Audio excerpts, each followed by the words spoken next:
মা বোনরা আমার জন্য যে ফাইট করেছে, কেউ কেউ স্বামীর সাথে তো ঝগড়াই লাগাই দিচ্ছে। সন্তানরা প্রবাস থেকে তো এইভাবেও বলছে যে যদি রিক্সায় যদি ভোট না দেন তাহলে কিন্তু বাড়িতে টাকা পাঠাবো না। অনেক কিছু হয়েছে, অথচ আমি কিন্তু সব জায়গায় যাইতে পারিনি, সব বাড়িতে যাইতে পারিনি। এবং আমাদের এই সফরটা ছিল খুব হাজির এক সফর। না পকেটে টাকা ছিল, না কারোর সাথে কোনো সেটেলমেন্ট ছিল, কারোর সাথে আলাদা করে কোনো চেয়ারম্যানের সাথে মিটিং করি নাই, কোনো মেম্বারদের সাথে মিটিং করি নাই, প্রশাসনের সাথে মিটিং করি নাই, কোনো দলের সাথে মিটিং করি নাই। একমাত্র আল্লাহর উপরে একই করে নেমে গেছে। এবং একটা কথা আছে না, এই জিনিসটা সবচেয়ে বড় প্রমাণ, যেটা যদি আল্লাহ কারোর সাথে থাকে তাহলে দুনিয়ার কারো তার প্রয়োজন হয় না। এই কথাটা শুধু আমরা বক্তৃতায় বয়ানে বলতাম, কিন্তু এটার সত্যকারী যে প্রমাণ, এটার এই সত্যি প্রমাণটা মানে এটা আমি নিজে, যে আমি আল্লাহর উপরে দাওয়াত করতেছি। একটা ইলেকশন করতে হইলে শুনছি একটা চেয়ারম্যান ইলেকশন করতে গেলে দেশে কোটি টাকা লাগে, মেম্বার ইলেকশন করতে গেলে 50-60 লাখ টাকা খরচ করে ফেলতে হয়। আর আমি একটা জাতীয় নির্বাচন করছি, জাতীয় ইলেকশন করছি, সেখানে আমার টাইনা 30 থেকে 35 লাখ টাকা আমাদের খরচ। তার মধ্যে এই টাকাও আমার কাছে ছিল না। রাস্তা দিয়ে বের হইতাম, মহিলারা এসে কেউ 500 টাকা 10 টাকা দিয়েছে, বাসায় গিয়ে কেউ 2000 টাকা দিয়েছে, কেউ 5000 টাকা দিয়েছে, কেউ 1000 দিয়েছে, কেউ 100 টাকাও দিয়েছে, কেউ 10 টাকাও দিয়েছে। শুধু ডাক পকেটে রাখতাম, এখান থেকে বের করতাম আর খরচ করতাম। এটা সরাসরি আল্লাহর তরফ থেকে আমাদের জন্য। পুরো মেকানিজমটা আসমান থেকে হয়েছে, দুনিয়ার কোনো হাত, দুনিয়ার কোনো শক্তি এখানে ছিল না। এই জন্য আমরা জনগণকে ভালোবাসা, জনগণ আমাদেরকে ভালোবাসে এই জায়গায় পাঠিয়েছে। এই জন্য আমরা ওইরকম এমপি হইতে চাই যে আমাদের সম্পর্কটা একদম তৃণমূল থেকে, একদম তৃণমূল থেকে জনগণের সাথে আমাদের সম্পর্ক থাকে। এইরকম একজন এমপি যদি আল্লাহ রাখে, তাহলে এরকম এমপি যেন থাকতে পারে। ওই যে গাড়ি ক্লাস আটকায়া পয়সা টাকা, সপ্তাহে একবার দেশে এসে দূর থেকে সালাম দেওয়া, মানুষের সাথে জনবিচ্ছিন্ন করা, এলাকায় ঢুকলে আগে থেকে সব বন্ধ করে রাখা, কেউ ঢুকতে পারবে না, আসতে পারবে না, এরকম এমপি যদি আমার হইতে হয়, তাহলে আল্লাহ যেন দ্বিতীয়বার আমার আর কোনোদিন যেন এমপি না বানায়। তৃণমূল থেকে রাস্তার মানুষের সাথে যেভাবে আমার পূর্বপুরুষরা মিশে আসছে, যখন কেউ ধান কাটছে, ধান কাটতে গেলে হাতের ভিতরে কেদা নিয়ে যেমন মুসাফা করছে, হাতের বুকের ভিতরে, শরীরের ভিতরে ময়লা লাগানো নিয়ে যেভাবে বুকের মধ্যে লাগাইছে, দুইভাবে সারা জীবন বুকের মধ্যে, হাতের মধ্যে লাগায় রাখতে পারি, তাইলে যেন আল্লাহ আমাদেরকে এই জায়গায় রাখে। আমরা ওই কাতারে, ওই জায়গাতে একটা গরিব অসহায় মানুষ যেন তার মনের ব্যথাটা একটা জাতীয় সংসদ সদস্যকে যেন বলতে পারে, ওইরকম এমপি যেন আল্লাহ আমাকে রাখে। এটাই আমার চাওয়া। মানুষের দ্বারা, আমার দ্বারা যেন কোনোদিন কোন মানুষের উপরে অযথা অন্যায়, অবিচার, জুলুম, হামলা আল্লাহ যেন কোনোদিন আমার দ্বারা এই সমস্ত কাজ যেন আল্লাহ কোনোদিন যেন না করে। আমি 3,24,000 ভোটারের মধ্যে আমি পাইছি মাত্র 64,000 টাকা। এখনো কিন্তু অনেক মানুষ আমাকে ভোট দেয়নি।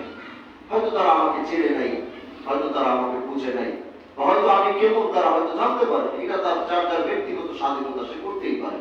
এখানে আমার কোনো সে নাই যে সে আমাকে ভোট কেন দিল না।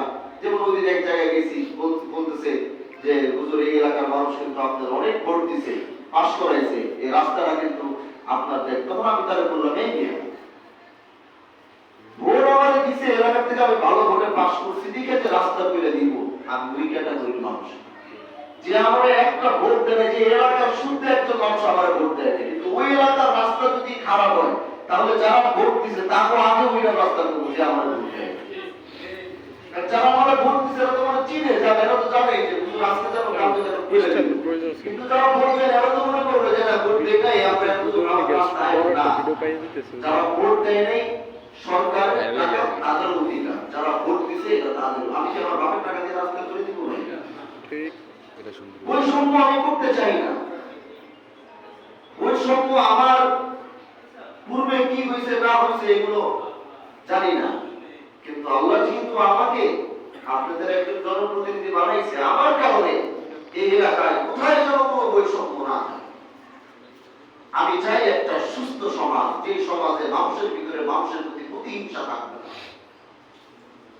আধিপত্য যে বিস্তার করে মানুষকে জিম্মি করা, এই জিনিসগুলো আমি আগামী শিবচরে আর কোনোদিন দেখতে চাই না। আপনারা দেখেন যে আল্লাহ আমাকে বিজয় অর্জন করার পর যখন আমাদের ইলেকশন চলতেছে, ওই সময় কত মানুষ কত ভাবে আমাদেরকে জানাইছে না। আমরা কোন প্রতিপক্ষের সাথে গিয়ে একটা খারাপ শব্দ দিয়েও বা বাচন ভঙ্গি ব্যতিক্রম করেও কেউ কথা বলছে আমার লোকজন। আর যদি এখানে আমি না হইতাম, আমরা লোকাল রাজনীতিতে যারা আছি তারা জানি না যে শিবচরে ওই দিন কি হইতো। একদল থাকতো আর একদল বাড়ি ঘর সব রাইকা হয়ে চলে যেত। এছাড়া দ্বিতীয় কোন রাস্তা তাদের কাছে ছিল না। কিন্তু আপনি আমাকে দেখান, আমরা এই প্রতিহিংসা, আধিপত্য, এই জিনিসটাকে আমরা শেষ করতে চাই। আমরা চাই একটা সুস্থ, মাদক মুক্ত, অন্যায় মুক্ত, জুলুম মুক্ত একটা সমাজ, যেখানে সবাই যে যা অধিকার নিয়ে চলতে পারবে, কথা বলতে পারবে। এরকম একটা সমাজ আমরা চাই, যেখানে মুরব্বীদেরকে ছোটরা সম্মান করবে, মুরব্বীরা ছোটদেরকে স্নেহ করবে, যেখানে কেউ কারোর উপরে জুলুম করবে না, জোর করে জমি দখল করবে না, দুই হাত জমি বংশীয় তাগিদে নিয়ে নিতে হবে না, গরিবরে কুণ্ঠাসা করে রাখতে পারবে না, যার বংশে যার ছেলে হয় নাই মেয়েদের কারোর উপরে জুলুম করা, যার বাবা মারা গেছে চাচারা ভাতিজার উপর জুলুম করা, এই জিনিসগুলোকে আমি পরিপূর্ণ শেষ করতে চাই না। তখনই সম্ভব যখন আপনারা আমার সাথে এবং আমার পাশে থাকবেন।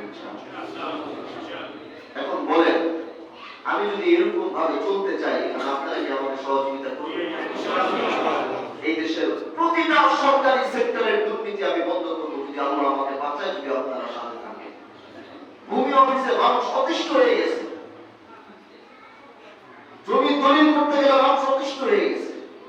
প্রত্যেকটা সরকারি খাতে আমি তো ইলেকশনের পরে রোজা হিসাব করতে দেখা তোরঝাম করতে পারি, চেষ্টা করছি, কিন্তু আমি দেশের প্রত্যেকটা সেক্টরে এখন হাত দেব, যেখানে দুর্নীতি দেখবো সেখানে। এবং শুধু তাই না, আপনাদেরকেও বলতেছি, যেখানে অন্যায় দুর্নীতি দেখবেন সেখানে প্রতিরোধ করে তুলবেন।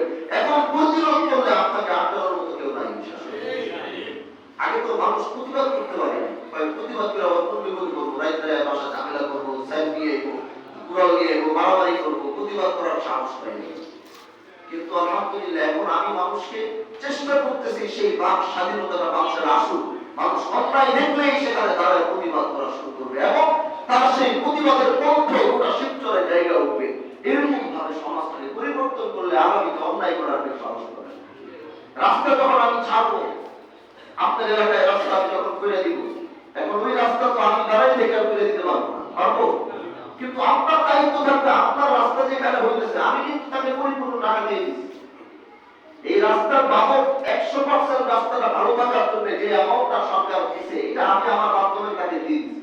এলাকার মানুষের দায়িত্ব হলো সেই সামান, সেই আলকাতরা, বালি, ইট, পাথর ঠিক মতো দিতেছে কিনা, রড দিতেছে কিনা, মাপ দিয়ে দেখতে হবে যে সে ঠিক মতো করতেছে কিনা। যদি 2, 4, 5টা এরকম করতে পারেন, তাহলে আগামীতে রাস্তা নিয়ে আর কেউ দুর্নীতি করার সাহস পাবে।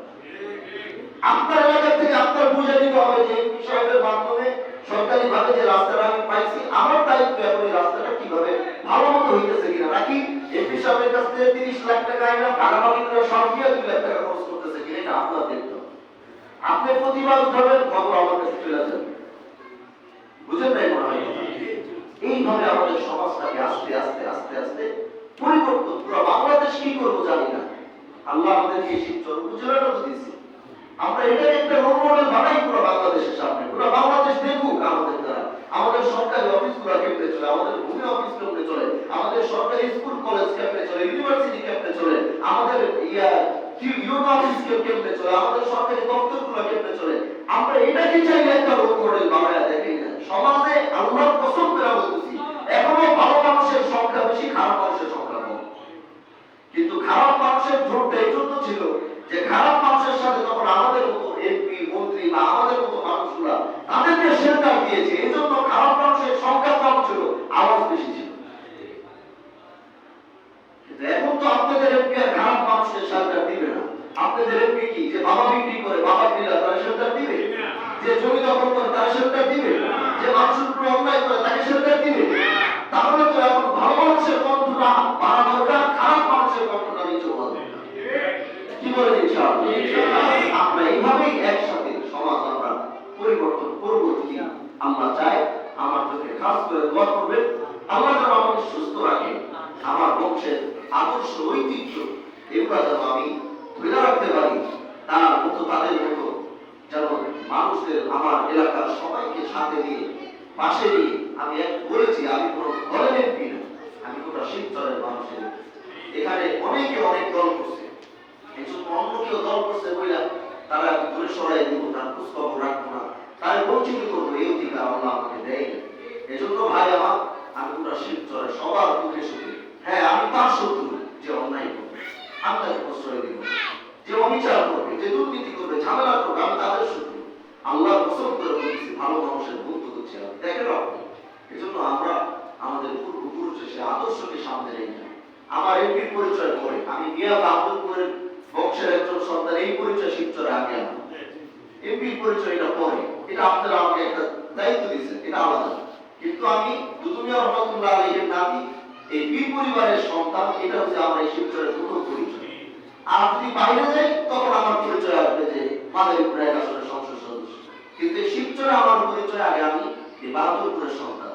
এটা হচ্ছে আপনাদের সাথে, তবে আপনাদের সাথে বাহাদুরপুরের সম্পর্ক যেমন ঠিক এইরকমই ভাবে আমাদের এই সম্পর্ক থাকবে, যেমন আপনারা সবসময় বাহাদুরপুর গেছেন এইভাবে, আমরা সেইভাবেই আসবো। আমি তো বলছি ইলেকশন কোথাও যেতে পারিনি, সময়